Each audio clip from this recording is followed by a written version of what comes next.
Nandito nga tayo ngayon guys sa Langkaan, no? Mayroon tayong service na LG automatic washing machine. So tumawag po si customer sa atin. So ang issue nitong kanyang washing machine ay pagdating sa rinse ay continuous na sa pagkarga ng tubig hanggang umapaw, ayaw na mag-wash, no? So nung tingnan natin ito nga, ating i-check ito, tingnan natin kung ano naging problema, no? Kasi nga pagdating daw ng rinse, hindi na siya umiikot, continuous na yung pagkarga ng tubig hanggang umaapaw. So ang ginawa natin dito, testing natin sa spin. Ayan, titingnan natin. So nasa 12 siya sa spin program ito guys, no? Ayan. Spin program po yung ginawa natin para ma-check natin kung anong problema. Kasi nga ang sabi niya, nagkakarga lang daw ng tubig hanggang umapaw yung kanyang washing machine. Pagdating sa rinse, hindi na nagko-control ng tubig. Dapat pag na-reach niya na yung level ay usa na siyang magkakat din, umiikot, no? Ang problema, tuloy na. Pero pag start sa wash, okay naman. So ngayon ang ginawa natin dito, tingnan natin yung pinaka likuran nito, buksan natin, no?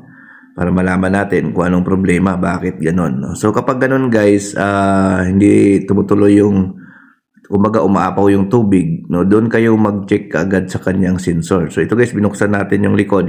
Ayan, no? So binuksan natin to. So napansin nga namin to guys, yung likod niya ay binahaya ng ipis. Tapos parang siyang nabasa, no? Ayan, no? Mga indication na binahayan siya ng ipis, no?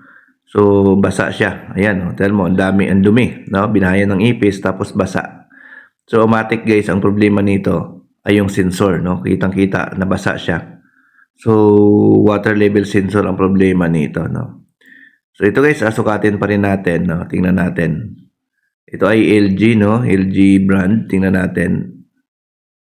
So meron tayong nakuhang 24.1, no? So pag ganito guys sa LG, yung mga original na nakakabit sa LG, sira na ito. Basta naka-read nyo siya ng 24 pataas, sira na yan pagdating sa LG, no? So ang gagawin namin guys, papalitan namin yan. So ang nangyari yan, kaya nasira yan dahil nababasa siya. So ang sabi ng customer, natutuluan daw ito ng ulan, kaya nasira siya, no? So yun, no?